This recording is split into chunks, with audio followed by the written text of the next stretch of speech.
Hello, hello, hello. This is Dr. Andrea Little Mason, affectionately known as Dr. Doula.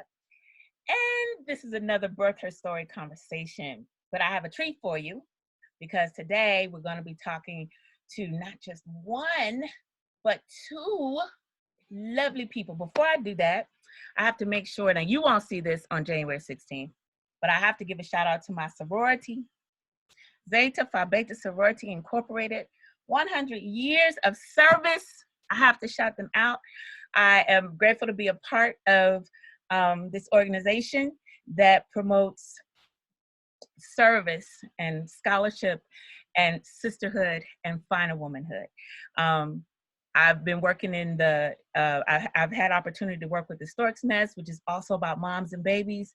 And our organization was the first to, the Black Greek letter organizations to charter a chapter in Africa, which is why I want to talk to these ladies.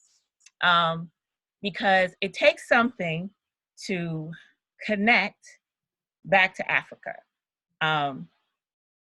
It took something, and this was like in 1948 that they did this. We were still fighting Jim Crow and stuff back then. But even now, where there's more opportunity to connect back to Africa, a lot of people don't do it. These two ladies call themselves, they call themselves Our Mother's Light. And they're absolutely fantastic. And they're absolutely fantabulous. And they do some amazing stuff. And I'm just so excited. I get caught up when I think about them because I just love what they do. I see the work that they put behind what they're doing. I see the care that they put behind it. I'm going to let Our Mother's Light introduce themselves to you themselves. My beautiful sisters, would you do me a favor? Would you tell the people who you are? I'm feeling silly tonight. You know I am. I'm going to try to settle down. I feel so silly. All right, y'all. Well, hello. And happy anniversary. Yes, happy centennial. Yes, happy centennial. I was trying to calm down and you had to say it again. Thank you, sis. Yes, yes. So we are the two hearts of Our Mother's Light. Yes, we are Our Mother's Light Holistic Birth Services, and we are bringing holistic birth services prenatally during the birthing time, postpartum as well, bringing them to women in the Chicagoland area with a special emphasis on utilizing our African culture and traditions to inform everything about how we practice, from the values that we have, the techniques that we use, the information that we share, and just really trying to serve as a bridge for those who want to cross back to, to our home, Yeah, and we want to really do me a favor, sis, and speak up a little bit. I want to make sure they hear me. We really hope that as these changes that are happening, that it's kind of putting Africa in the forefront and in the minds of people, that more and more women really see more and more families, because women alone, us alone, we can't do it by ourselves. We need our husbands and any other children that we have and any family that we have to really back us and support us in our decisions and our choices. So we really want more and more people to really see the value in Africa and look at Africa as a resource and not just a place of darkness and doom and starvation, because we can say otherwise. I've been traveling back and forth to the continent since 2006. And I can say with a whole lot of confidence and oomph behind it that Africa is not dark. It is not a place of starvation. It is not a place of lack. It is a place of abundance. And the people there have so much to give, and they want to give, and they have given it, which is why we're able to do the work that we do. Oh, that just touches my heart. I love that. It's one of the reasons why I really wanted to talk to you both, because a lot of people, with it, like with any of us, all we have to go on is whatever we know and have seen. And Many people have just seen what you described, the darkness, and it's not hard to find because that's exactly how Western culture has described Africa. Mm-hmm. Darkness, starvation. Meanwhile, the place where they say people are starving, everybody is going to find wealth. I mean, figure that math out. Exactly. It is the most resource-rich place on the planet. Yes. But while they pillage it, they have to feed us the idea that it lacks, because then it gives them full range. There's nobody competing with them. The people who are from there that was stolen from there aren't competing with them for the resources, because we're walking around with the idea that it's deprived and we have no reason to even seek it out.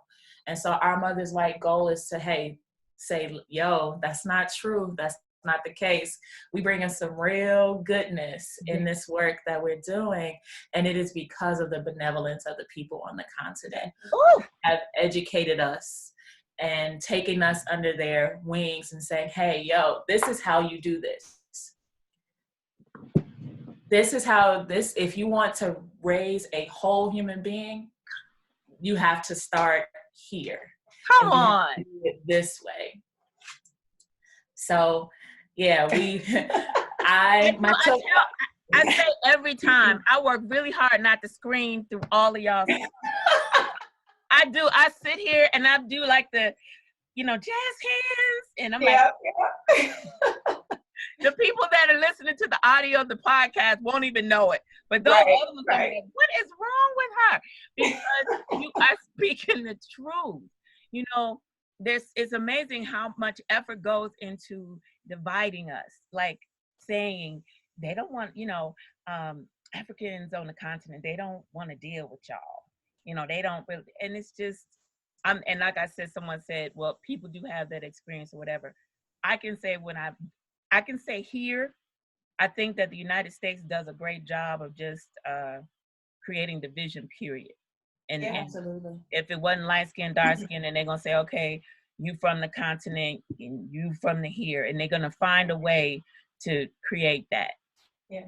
But on the continent, my experience on the continent is that if you're open, they will show you things. That's right. Now, and I've never had any tourist attitude. They'll shut you down, honey. Say it again. If you're going there with the tourist attitude, like an American trying to put yourself above them, they will shut you down. And rightfully so. Okay. Rightfully so. And that's the thing. It's like, I love that. It's like, if you want to learn, like if you want to reconnect, you can. Yes. Seriously. You can. Okay. So tell me now, you said since 2006 you've been going. Mm-hmm. How did y'all get started with this going back to Africa thing? I don't know. Our paths, so it's interesting. So in 2006, I went as an exchange student. I went to study at the universities in Ghana, and it was a profound experience. I even think I wrote about it on my bio on the website. It's like when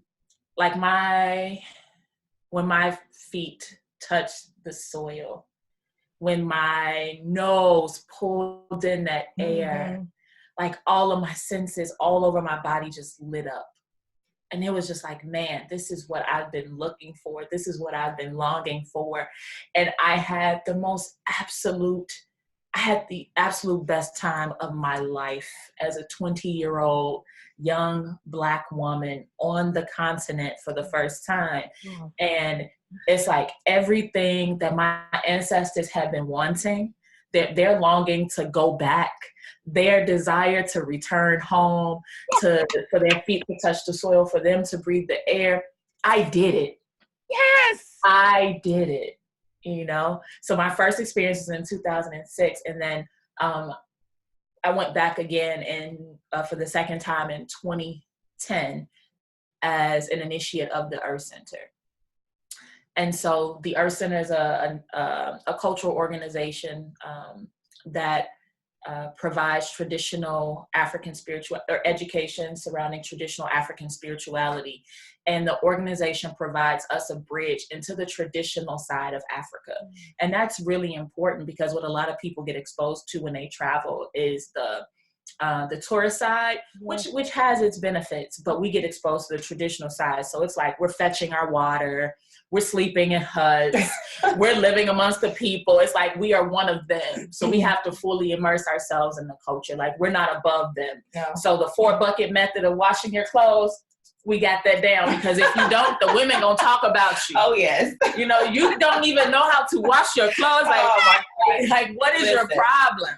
And it's for, I struggle with that. Okay, I ain't even gonna front. Like my husband, he would be like, no, I don't want you to wash this one, wash this. And so one day he had on a dirty t-shirt because he was telling me not to wash his clothes.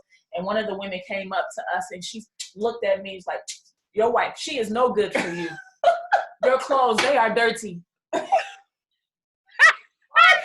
it's you know what, it's not even like a diss. It's just that they take such pride in what they do and their roles and their life and their capacity, which is huge, that they just talk straight. You know, they don't sugarcoat. They're less emotional than we are here. Like we got to tiptoe around things. They just talk. They just say what needs to be said. You move on, and that's it. You know, so it's really not even a diss. It's just like, look, this is what they see. You're the wife. This is what you're supposed to be doing, taking care of your husband, cleaning his clothes, and he got on a dirty shirt, girl, you know, and that's just it. Because it would be shameful for my husband to be seen washing his clothes when he clearly has a whole wife. A whole one. A whole one, you know, that's there. Right. And, you know, that's a part of how we display our love too, right? For the people that, for our counterparts, you know. We show them, you know, sometimes when we show people how we love them by our service. And that for us, even in our business, our love for Black people, our love for our culture, our love for our traditions really shines through in the way that we work, in the way that we serve. And that's really important for us. Kamira, when did you first go? Oh, wait, did y'all tell them your names? We did We not. did it. So I am Kamira. I'm Zeta Nefert. And we are Our Mother's Light together. Yes. A lot of people just call me Zeta for short. We got into the conversation, right? So I went in 2011, late 2011 into 2012.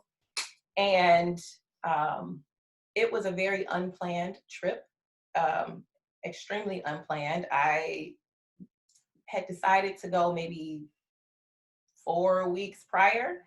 And this was, I was fresh. I was a new teacher. I had just, finished grad school, got a job, doing the whole thing. And then it's like, okay, this trip to Merita or Africa is on the table, and like, I need to go. So I quit my job after much turmoil and just trying to make that decision. I quit my full-time job with benefits, new teacher, all of that. And I took a trip home to Africa. And I spent 5.5 weeks there. Again, just immersed amongst the people, learning, just really trying to reconnect. And it was a very full and challenging experience at the same time. It really reveals a lot about yourself. Really, you're gonna learn a whole lot about yourself when you go, not just about what life is like there, but it's gonna expose your own suspicions, your own, habits and ways of thinking that you're not really aware of, because everybody around you thinks that way. Everybody around you does those same things. But when you go there, like, you stick out like an American, like a sore thumb, And so you have to confront yourself, and you can either try and defend those things, or you can have some humility and think about it and figure out how you can readjust where you need to readjust. And so I went, and I am so grateful that I made that decision. to leave everything, or what I thought was everything at the time, and go. And what I received was so much more than I could have ever imagined.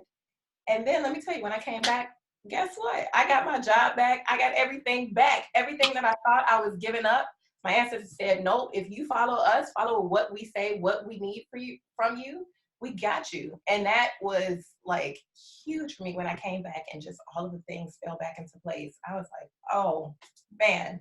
So that's like a cat. yes, exactly, right? Lands on her feet. Yes.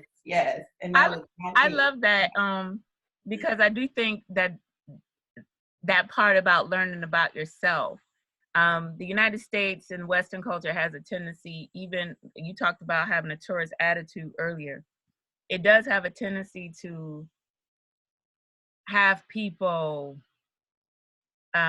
thinking, even if we think, oh, we're Black or whatever, we still have these Western ways of thinking about stuff. We do, for sure. And we don't necessarily do anything about it unless we get confronted ourselves.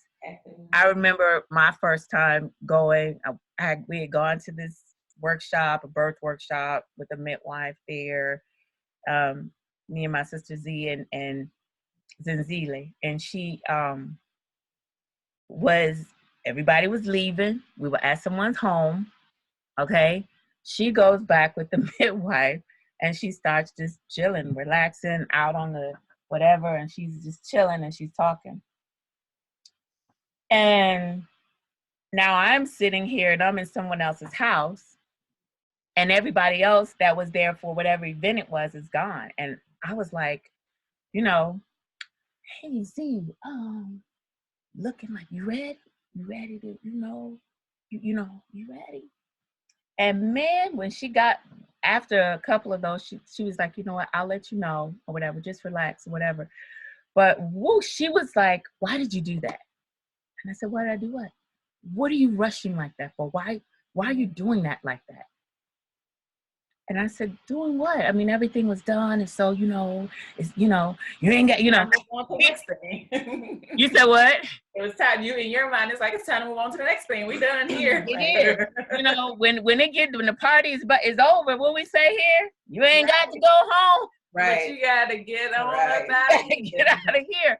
So I'm looking at this person. Now, the owner of the home has not said anything or looked any kind of way, but I'm just going by rote, what feels right to me. Mm-hmm. And she's like, you're not there. You're at home. You're in Africa. You don't have to do that. Stop. Just relax, And I never thought that anything about anything. I thought here, that's just etiquette, Right. It's just etiquette to know when it's your time to go, mm-hmm. When it's time to leave and fashionably leave. And, so, we do all these things. And so I understand what you mean when you say you learn about yourself.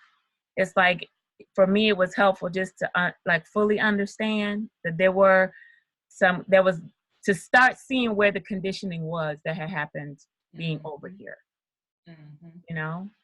So you all been there. How many times you been there? I'll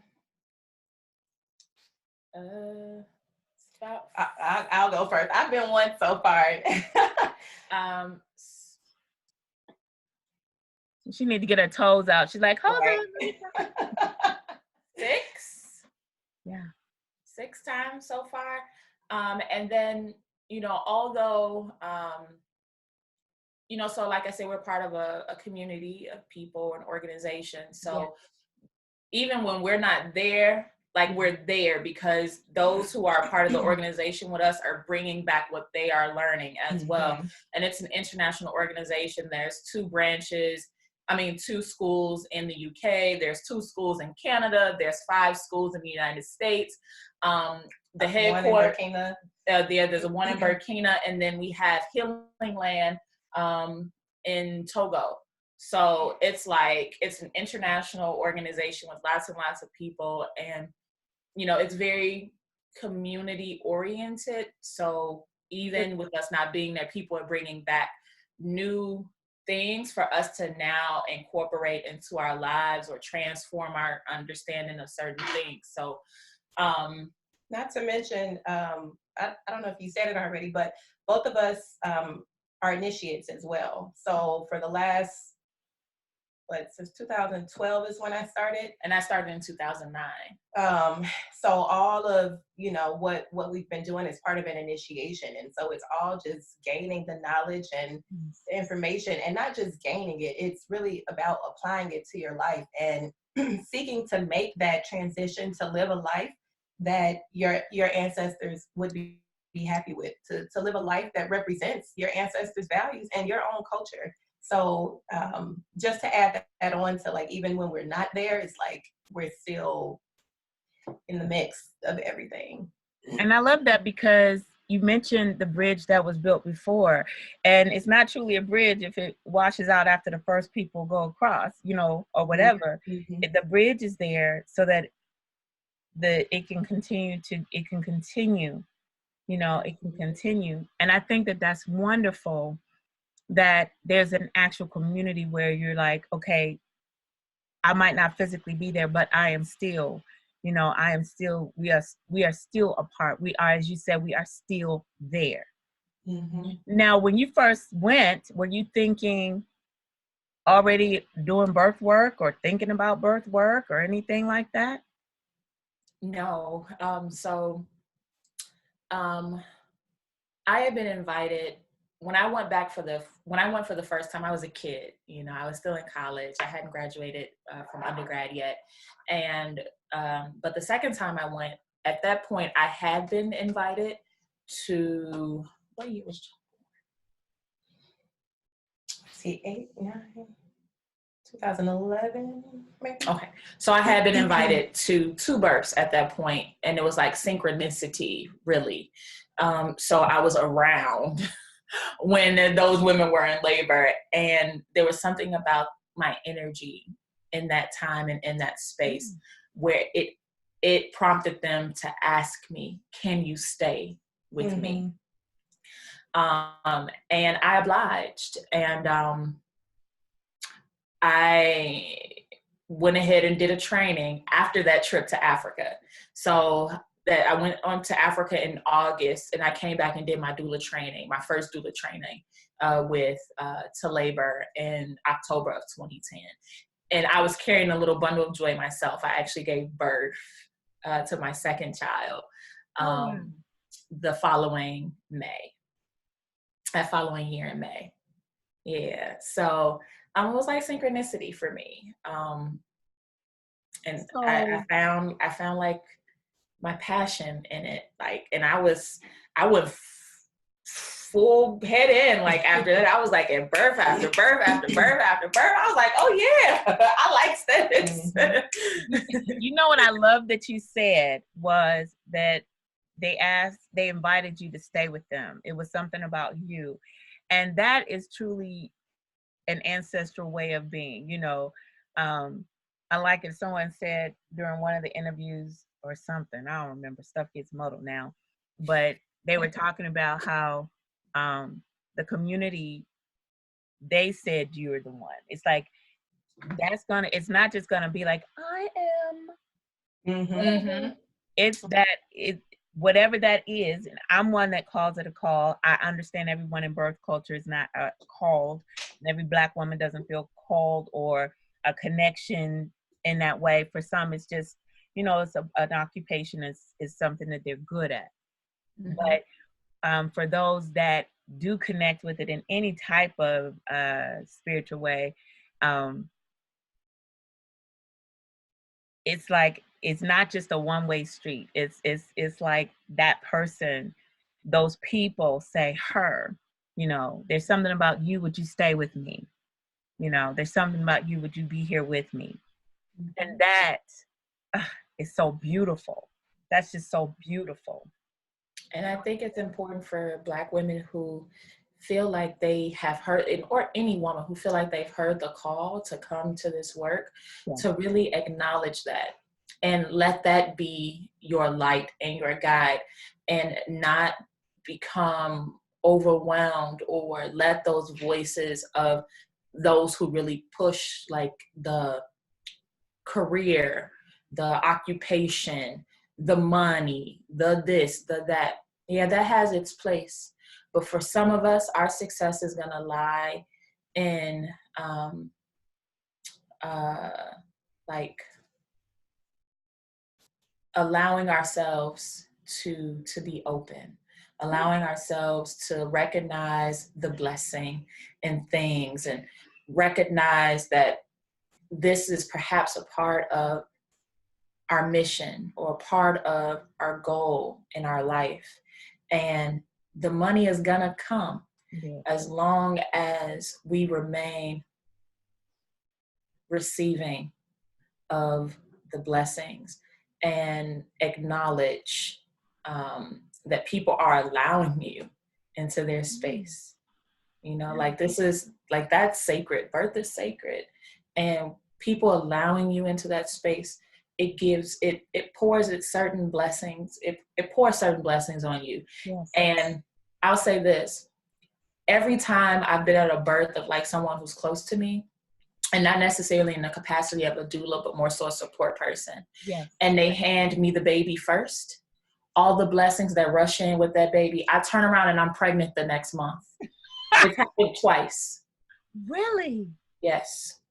It's happened twice. And I've even given a friend advice. She was trying to have a baby. And I was saying, well, come to my birth and I'll hand you the baby first. See, that friend was pregnant. I'm friend. That friend was pregnant. And listen to this. There were 4 women there. Out of the 4 women there, all 3 of them were pregnant. After I gave birth. Yes. Go ahead, powerful.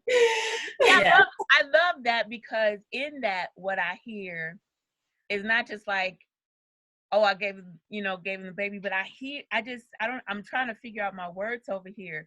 In that, I hear the spirituality. I hear more than just like, oh, I gave him my baby, and then, it was, no, I hear a transference that isn't always acknowledged in our current Western whatever's, but it's a spiritual thing. It's a spiritual thing happening. It is it truly is. That experience is, it's, we're in it, so it's very physical. We feel the challenges that come with birth.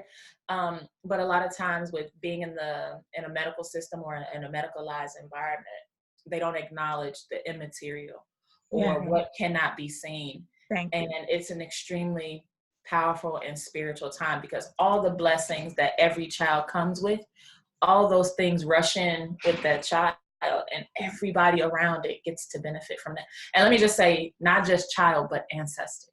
Hey! Right? Because every birth of a child is the return of an ancestor. Say it again, you don't know who that person was. A lot of times you don't know who that person was in the previous life and what they achieved or what they're coming to achieve and, what they're bringing with them in their bag so that they can meet their goal. So, you have to be mindful of that during the birthing time. See, and that, okay, get it together. I love her.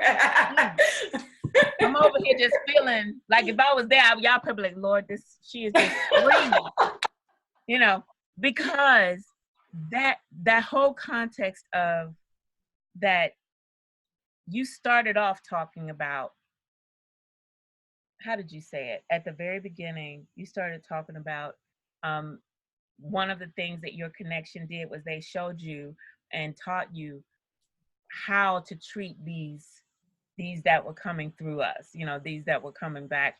And now you're saying it's because they're all ancestors returned. Tell me more about how that awakened. Was it, okay, I've attended some births, so now when I go back to Africa, I'm going to think about birth? Or when you were there, was it because you had little ones? How did that whole thing there happen? Where was it just because you were around women who had babies? Were you just picking up things because you were around them and in the environment and really a part of it? What was that like? Well, it's a little bit of all of that. So with the organization that we're a part of, a huge component of the organization is the healing branch, where we provide herbs to people worldwide for a number of different ailments. And so we also provide herbs for women, for like reproductive challenges or issues, for after birth, for during birth, if there's a difficult labor. And so we had all these things in our herb stock, right? And also for the bath that's given to babies in the traditions, we have those herbs too. And so just a part of the organization with being a part of the community and learning how to incorporate what is taught or the way that people exist in Africa when it comes to like mothering and parenting. It's like those who went before us, they learned a lot of these things. And when we started having our babies, when we were within the organization, they were teaching us those things. Right. When you give your baby a bath, this is how you do it. Mm-hmm. This is how you give them the herbal bath, and this is how you give them medicine. Or when they're dealing with this issue, this is what you can do for this. If the baby is sick and you don't know why, you can do this. There's all these different things that those who went before us were kind enough to educate us and teach us. And then when we're there, we get to see it in action and like, mm-hmm. Oh, right, that's this, mm-hmm. And so now we get to pick up the other nuances, mm-hmm. that perhaps we missed in being taught here back, when someone was telling us here back, back in America. And then it's like, the expectation is that when you're there and you're living amongst the people, that you will live like the people. Mm-hmm. So if the women are bathing the babies a certain way, the expectation is that your children are going to be bathed the same mm-hmm. way. If you're there with no children, the expectation is, as a woman who is in the community, you are going to meet the demands of your position as a woman, and you are going to support the other women in the community with caring for the children. And so even with not having a child, you don't get left out and you don't get educated. You're still a part of everything that goes on within the woman's domain. And people, this is where I often say, like, when you try to put other cultural contexts into our society, it just often doesn't fit. And this is one of those areas. I often, a lot of times people are like, oh, it's over, whatever we had, it was because we had community. Whatever we used to do for each other in birth is because we had it, but it's gone, and people like it's gone or whatever. But often it's because people are looking at it from a Western frame of mind. The other side of that is that they're interpreting things like being a part of the women's community, like, and that women, you're being expected to support a certain thing, is looked at as, word just left, it flew right out. It was like right there, it was about to come out, and then it just flew. Okay, I have to talk around it till and maybe to come back. But it's looked at as, I can try other words, pejorative, but that's not the one I wanted. It wasn't that deep. It was, it's looked at as something that is degrading to women. I'll say it that way. Right. But the thing that happens if you don't have a child, you're still participating, that's how you learn. Yes. That's how you learn. That's how you learn. And so that was built in. It's built into societies when we do things together like that. And okay, so it's by sex or by gender or whatever, and it's oppressive. That's not a hard word. Okay, I was going to suggest that too. I was like, maybe I was like, that's not a hard word. But people act as if it's oppressive, like everything is just oppressive. What I say is, okay, and I get it. I understand that every single thing people, you can parse things and say, well, that's not, I don't really like that, but whatever. But here's the deal. Here we sit in the United States now, and most women and to our own detriment, Black women who did have to know stuff 50, 60 years ago, now we haven't been around it now. Except it's like when they say if everybody else has a cold, Black women got the flu. Black folks got the flu. So whatever is happening in society, it's hitting us harder. And a lot of that is because we sometimes willingly walked away from those things that could teach us some very this is, and I hate to say it because I do understand all of the political correctness of things, but I always say that I don't edit, I don't censor, and we said what we said. The whole point is, though, that if I'm just speaking in terms of like a woman, okay, so a woman, as I like to say, who has the capacity to birth children, there are things that you don't have to wait until you're pregnant to learn that other people would not have. It would not have been when they were pregnant that they learned. They would have seen something. And just like you described, maybe it's not my experience right now, but I learned all the things. And then when you went over there, you said, oh, those are the nuances of it. Maybe I didn't. Oh, okay. I see it in action now. And I think that we really miss out a lot because we view certain things as oppressive, just outright. And the first thing that we think, not we, but the first thing that's thought to do is to argue it down. Why does it have to be this way? Why is it da da da da da da da? But you talked about the fact that also in that is like, this is how you raise a whole human being. Mm-hmm. You know? Mm-hmm. I think go ahead, Kamira. It all boils down to we can't survive individually. Mm-hmm. A community is essential. And so while we may push back or resist, these ideas of womanhood and kind of what that entails and all of that, and we go out and we seek our own individual lives, our own individual identity, etc. At the end of all of that, we see the repercussions. We may not see it along the way. We're going to get some benefits, some short-term advances that, maybe things that we're looking for. But in the end, when we look back, we see the consequences of those types of actions. And it's to our own detriment, as you were saying. And so, I get it too. It is, the kind of boxed in idea of what a woman is, et cetera. I get it. And I get why people want to move beyond that. But we have to look at the other side and see what is being sacrificed as a result. And now we've accepted so much of what modern society has to offer us, all the glitz and the this and the that. And we see that while we've accepted those things, they have never accepted us. Hey. And so we're still functioning in a way where we don't matter. We're still at the bottom of the totem pole, no matter how hard we're trying to climb up and fit in and do all of this other stuff. We don't fit. And so at least if we're going to strive for those things, don't leave your other stuff behind. Take it with you. Because you're going to need it. Because at the end of the day, they still going to show you very clearly who you are to them and how much you don't matter.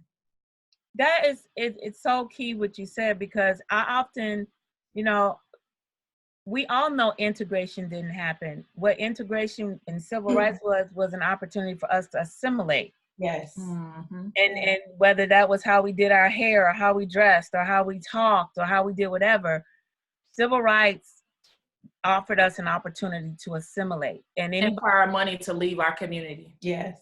Say it again louder. Mm-hmm. And for our money to leave our community. Mm-hmm. Exactly. It did not. Okay.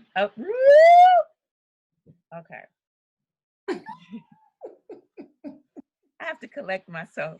Okay. Because a shot slate. Oh.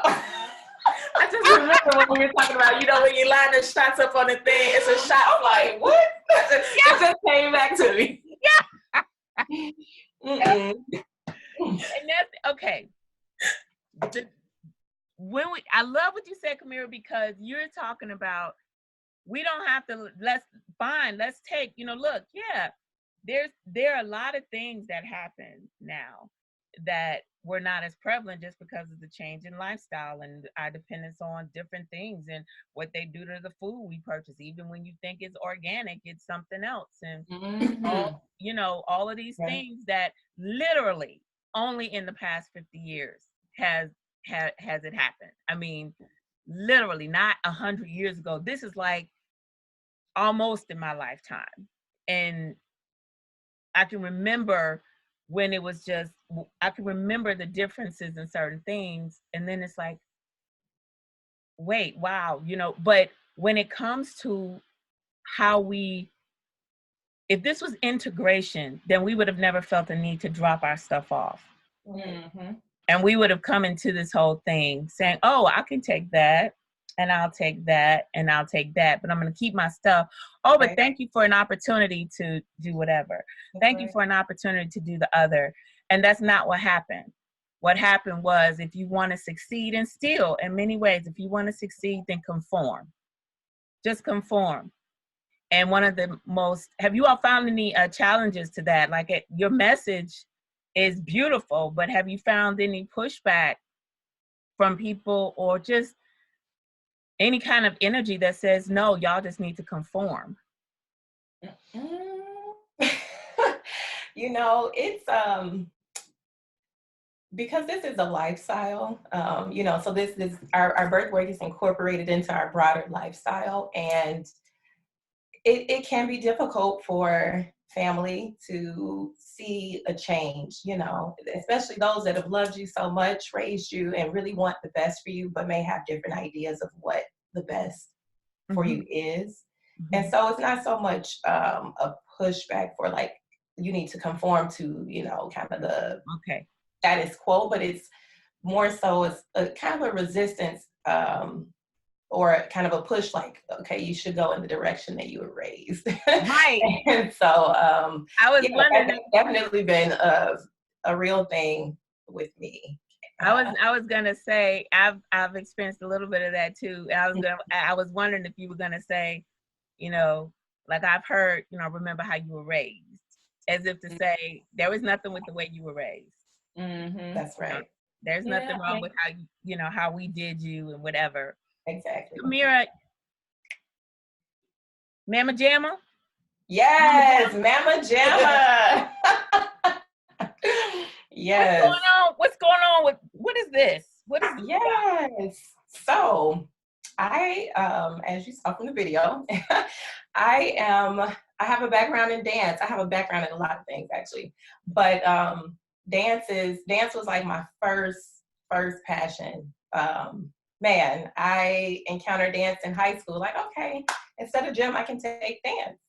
And I am so grateful and indebted to my teacher who saw my potential and, you know, that gift, that calling that you were talking about earlier, and she nurtured it selflessly. And from that, you know, I was like, okay, it's funny. So at first I wanted to be an OB-GYN in college.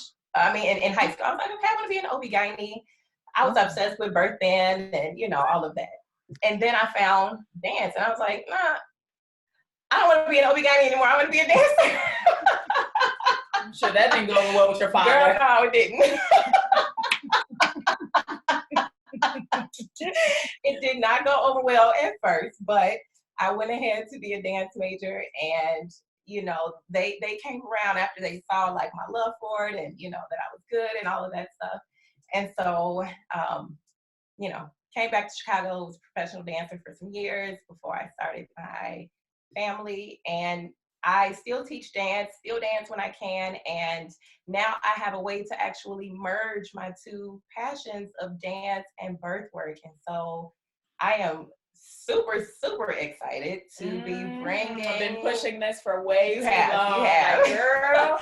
So we bring in Mama Jamma and all of my own experiences, my training. I danced through both of my pregnancies, all of that. Gonna be sharing it with other women, enjoying it, and yeah, that's what's happening with Mama Jamma. So how have you merged it, like in your mind? Because I love when that happens. I know for me, my doctoral work was in well, it was in education, but I was focusing on relationship education. And then I swung over here to birth. I'm like, what that got to do with anything? And I just felt like they were like two ends. And then as I started working with couples and different things, I saw how they were merging. I was like, oh, you starting a new, new entity, new family. Even if you're adding one, it's like, oh, we have to deal with relationships. I get it. It took me a minute, but I get it. Yeah. When you look at dance, okay, so you danced throughout your pregnancies. Do you think that helped any? What are you planning to get? Like, what are you planning to offer that is going to really what are my words? What in that shot? In that it's in the shot. Okay. How are you planning to cultivate this Mama Jamma so that it benefits? Is it just for like exercise, or are there actual physical things that this is going to benefit towards pregnancy, or what?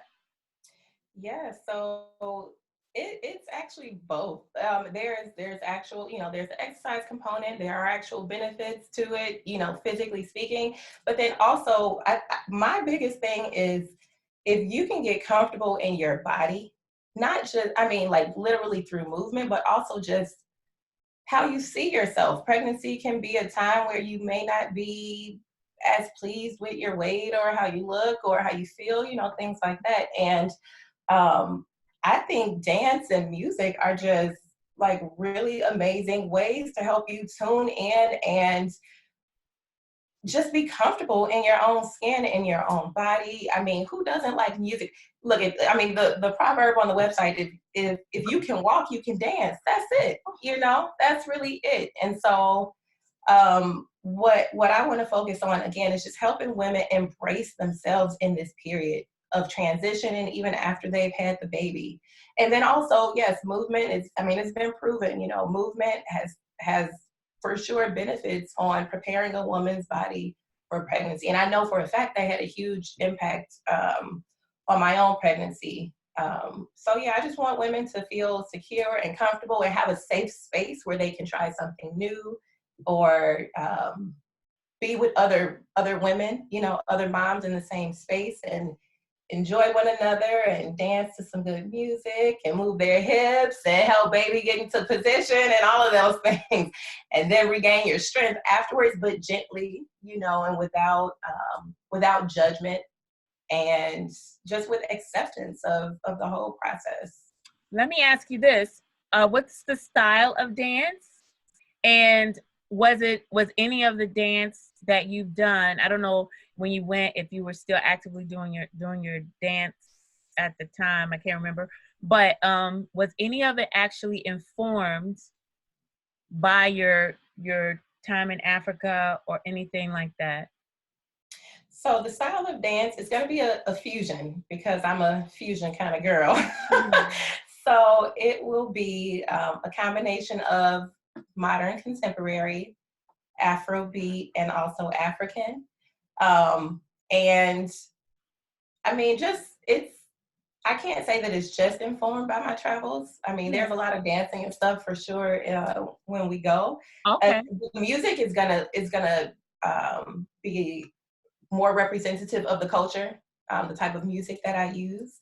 But yeah, it'll be a fusion of styles. And, I really admire a lot of different styles, but I really do appreciate African dance across the continent because it's so different, and so I do want to bring that into the classes as well.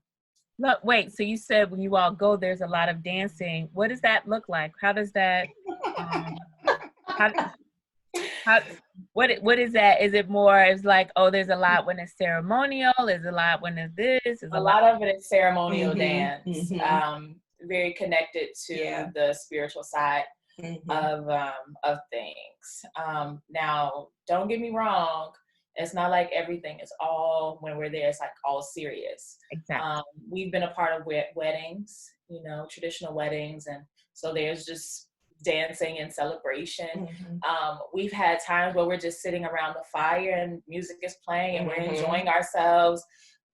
We've been a part of traditional engagement ceremonies, so there's lots of dance and music, you know, after the dowry is given and the introduction is made to the community, and then we just kick it, you know.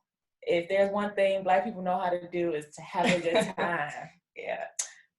But we also have to remember that there's certain points in our lives where we have to be serious.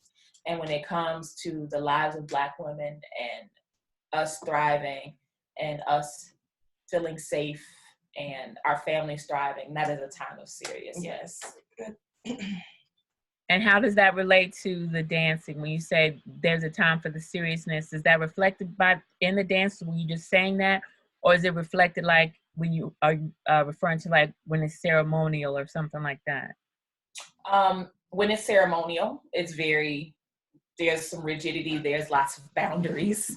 And your silliness or your playfulness like that, there's no place for that. But with Mama Jamma, that is a place for women to, like she said already, to be free, explore, express in a safe space. And so that level of seriousness that we experience during ceremonial or spiritual processes in Africa, you know, that's very separate and different from Mama Jamma. Yeah, and I appreciate you saying that too. I've often also said and just tried to reiterate to people that, you know, a lot of what is done, and especially around birth, like you said, the whole continent, everything is, the dance styles and certain things are different, but there are things that are very similar. And one of those things is how protective that time is when a woman is pregnant and when she is postpartum. Okay, those are serious times. You know, there's an expectation. It's a real time. And so I appreciate you saying that. I appreciate that. Tell me, as we're about to go, I want to tell me about Our Mother's Light and what you all are bringing to the birth community. I guess you're in Chicago. I don't know. I think you also do virtual doula work and birth support as well. But I'll just say, as far as what you all are offering and adding to this bigger thing that's already happening in our area, what is Our Mother's Light doing? You want to answer? You want to do it? I can go and then you can add on where I was. Okay. So we are, in terms of like technically what we're bringing, as you mentioned, we do have different services where we're supporting women during their pregnancy, and a big focus during that time is education and advocacy. You know, it's, we just have to, right? Like we just have to. We can't do anything else. So that's a really large part of our focus as birth doulas. As you mentioned, we do provide virtual services as well, which is perfect because, again, that's also an opportunity to focus on the education and advocacy piece as well, no matter how near or far you are. And then this is actually my favorite part, is the postpartum period. I really, really love supporting women in that period.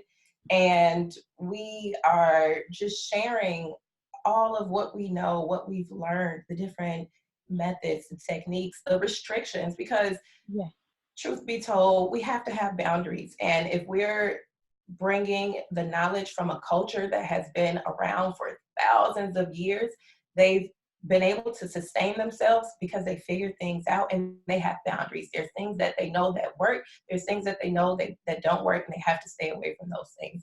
And so we are sharing that with women during the postpartum period in hopes that they can share it with other women as well. You know, it's like the knowledge that we have is, and this is even a personal conflict, like the whole why there has to be like doula as like a paid thing, but that's a separate conversation. At any rate, we want to share this with women so that they can share it with their families, with their friends, etc., so that we can get back to that actual communal way of living, the continuity of care, exactly, passing it down from one to the other. And so, you know, we also are teaching women how to wear their babies on their backs. You know, just living. I love that. Yeah. We're just living our lives inside of a culture that is very oppressive. You know, we're just trying to incorporate all that we can. Yeah. And all, you know, and everything that we learn in our travels and our experiences in Africa, and the things that have been shared with us. We're just doing all we can to incorporate it into our lives and let that shine through in our work too. Because I know for so long I struggled with being myself in the doula domain. And it was when I was Letitia Emery doula, I wasn't fully myself. Look, Selah and pause on that, okay? I wasn't fully myself, and really working alongside Kemetta, us taking Our Mother's Light from like a body care type business into this, it's been exactly what my spirit and I need it for my destiny, you know, to be fulfilled during this lifetime. And so I'm really appreciative of the work that we're doing together side by side, and, you know, really hoping that Our Mother's Light, you know, that little girls can also say that their mother shed a light on their path for their birthing time, and when they were pregnant, and when they were in their postpartum recovery, because somebody educated their mother. That's right. Us in particular. Educated their mother on traditional methods, traditional African methods for birth and pregnancy in the postpartum period. And now their mother knew, and so their mother educated them, and then they'll educate their daughters or their daughter-in-laws or their cousins and their sisters and their friends, and so on and so forth. Because we all know, as African people, the way that tradition perpetuates itself is through passing it from one person to the next. So that's what we hope. You know, so 20 years from now, 30 years from now, 50, 100, however long, we won't be saying a doula and somebody having to sign a contract and pay for services. Listen, okay? Now, okay, get it together. Let me tell you something. And I know that's probably going to upset a lot of people, especially doulas who this is their career and their occupation, and they sign really big contracts. And, you know, that's all great and dandy. I like money too. I like to look nice. I like to buy nice things. I like to keep my house warm and walk to the kitchen and flick on the light. I like all of that stuff, you know, those things that money buys. You know, but in all transparency, I do understand that the work that we do has its roots in something that is bigger and more dynamic than a business, you know, idea or a contract or any of that. The birthing time, you know, we may be overconsumed or always inundated by the physical or the material, but the pregnancy and birth is really spiritual. It's extremely spiritual, and it has nothing to do with money. Well, but we still want to be hired. So there's the dichotomy, right? I mean, that's it. I mean, yeah. I just want to say this. First, I'm going to say this, then I'm going to say that. First thing I'm going to say is thank you. I'll tell one of my secrets. One of my reasons, I do these things for a bunch of different reasons. But one of them is because, first of all, I know I'm not the only one that feels a certain way about something. And I know that as Black women, a lot of us feel, not everybody, we're not a monolith. No, but this thing here, I believe, when you say 20, 30, 50, 100 years from now, one of the problems I see is that the doula profession has been around for almost 30 years, yet people are not any necessarily any more equipped. I asked a woman, for example, a Black woman, I said, so, you know, you're teaching your daughter about her body and about her this and about her that, and she knows her birth stuff and all that. So you're going to help her when it's her time, right? And she says, well, I don't know. I hope she asks me or whatever. And I was like, wait a minute. We're following a model that is not sustainable.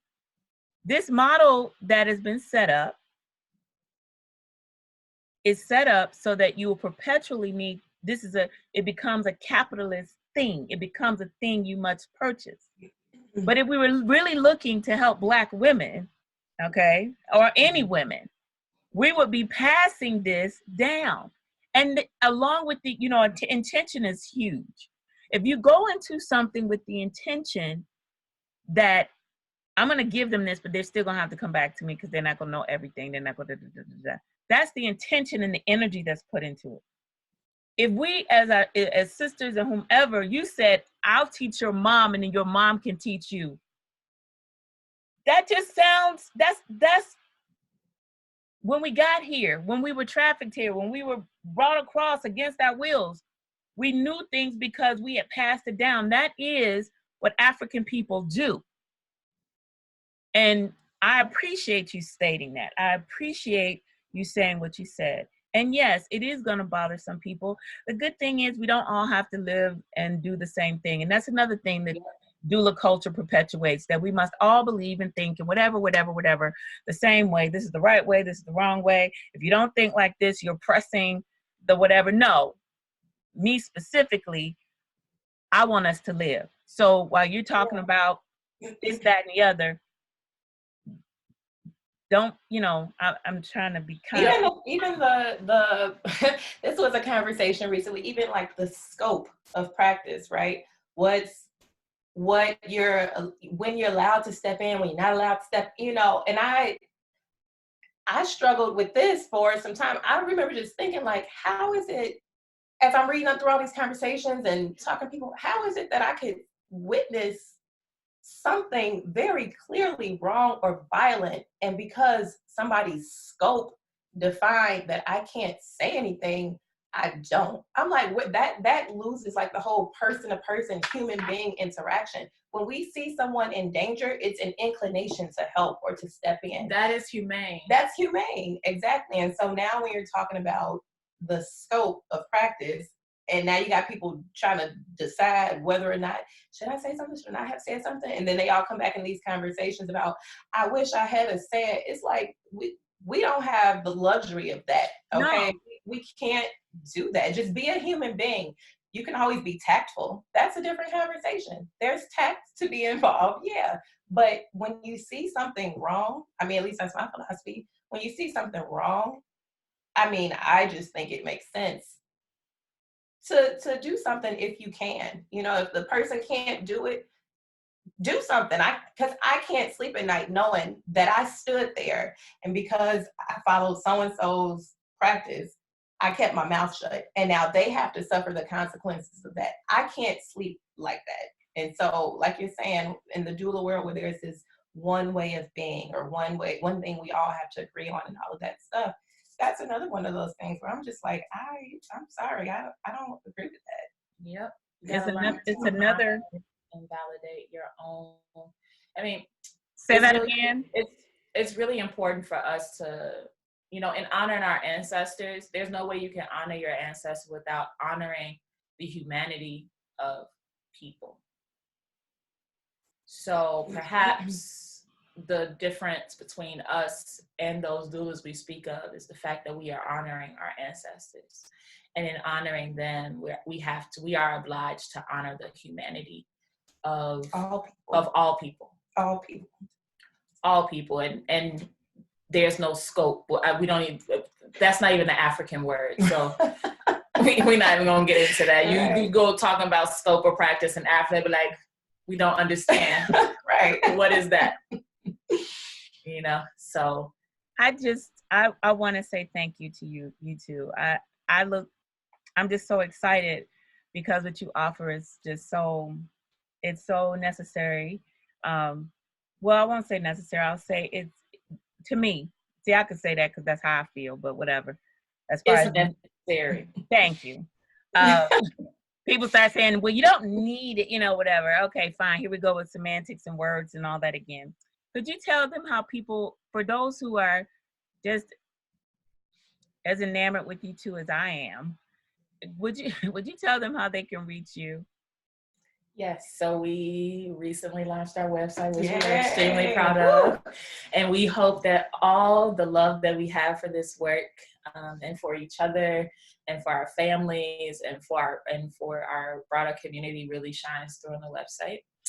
So if you have not gone and taken a look, please do.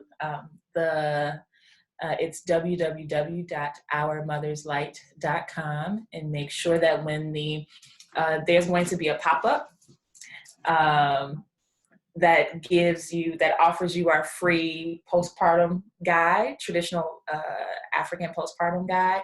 We really want you to put in your email and get the guide. You do not want to miss out on use the guide. That guide and use that guide, because if you are never able to hire a doula for birth or postpartum, that is really going to give you some really insightful information that you can easily apply to your life.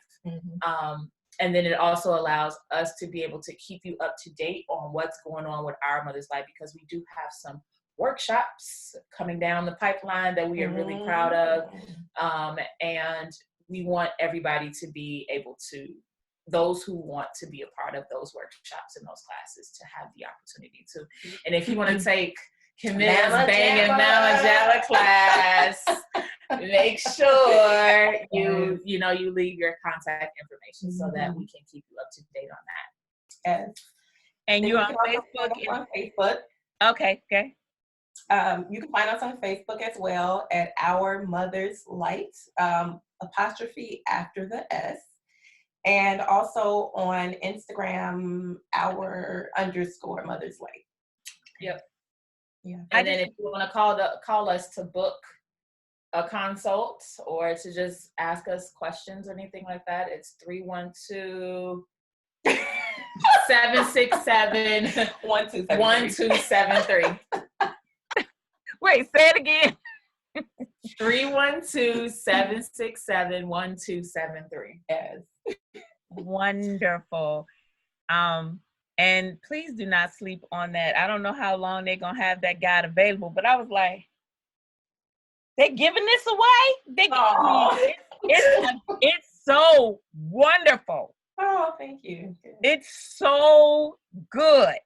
Well, that should let folks know, if you think that the value proposition is worth money on that, just sign up for a workshop and keep in mind what we have in store, because we gave you A, B, and C. Yes.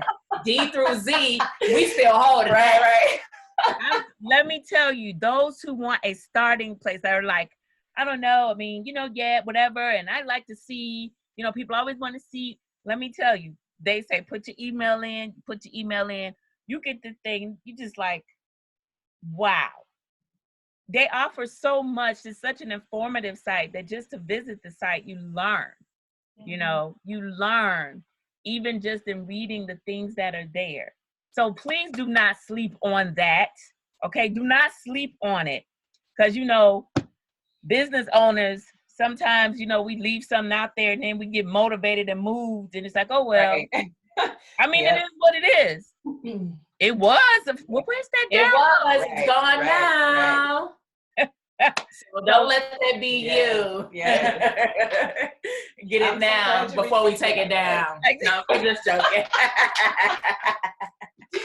I just want to say thank you again for your time. I know it takes time to coordinate, being together when you have small children and young people and all of that. And so I want to say thank you. And I also just want to say from the bottom depths of everything in my heart, once again, just how much I admire the work that you all are doing. Likewise, Mama Andre. Oh, I mean, Dr. Doula. Dr. You Doula. know, you Mama Andrea to us here in Chicago. For you other folks, call her Dr. Doula. Yeah, thank you for inviting us on. That really means a lot to us. It does. And your support and your, just how open you are and how you communicate, how supportive you are to us. That really does mean a lot.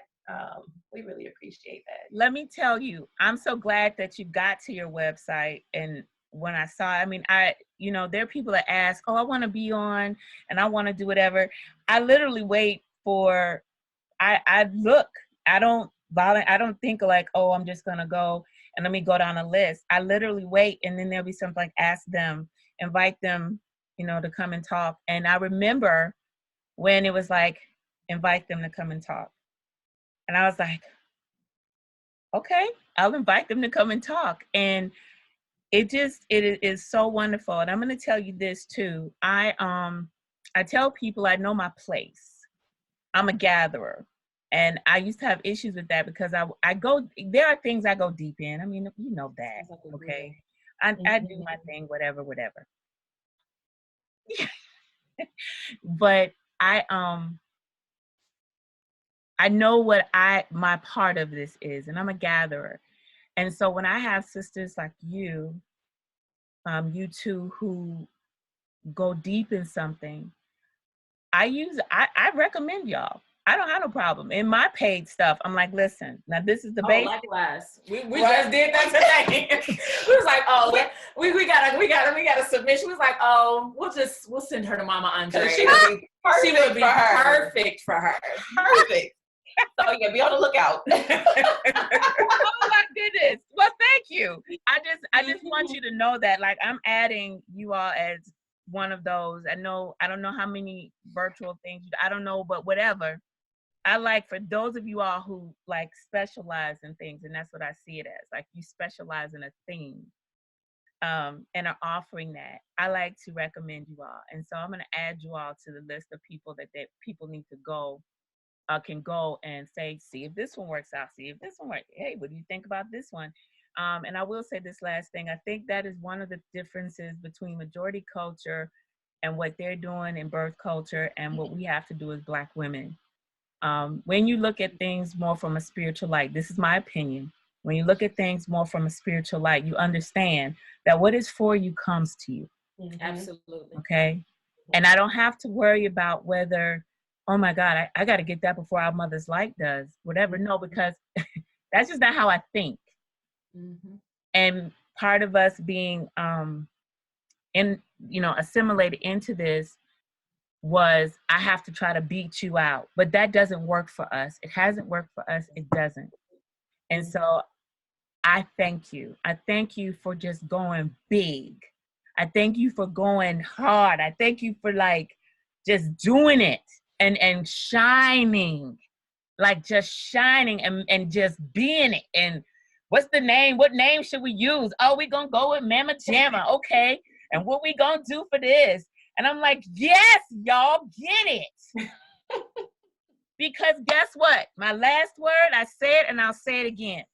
As long as there's only one of us doing something, then they have still, the oppressive forces are still on us, because that was their doing. When you're in Africa, do you see a scarcity of Black women and who can use it?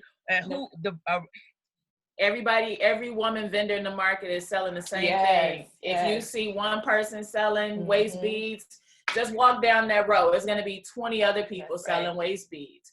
And they're not fighting each other to make money. That's right. They're not. If you see one vendor with fabric, know there's 50 other vendors with fabric. Yes. You see one person carrying meat on his back trying to sell you meat. There's 10 other people walking around with meat on their back trying to sell you meat. And that's okay. That's okay. I think I alluded to this a little bit, like every baby that is born comes in with its own blessings and with its own bag of things that's going to help them accomplish their destiny in this life. And I truly think that applies to us as well. We have our place. This earth made space for you. when you were born. This existence made space for you when you were born. Otherwise, if there was no space, you would not be here. So because there is space for you, there's space for you to succeed in your life.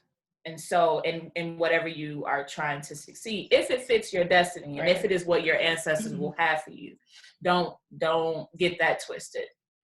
But we truly believe our ancestors are standing, not even believe, we know our ancestors are standing with us and behind us and really pushing us in this work, because the way that it's unfolded for us, it's nobody but them. Yeah.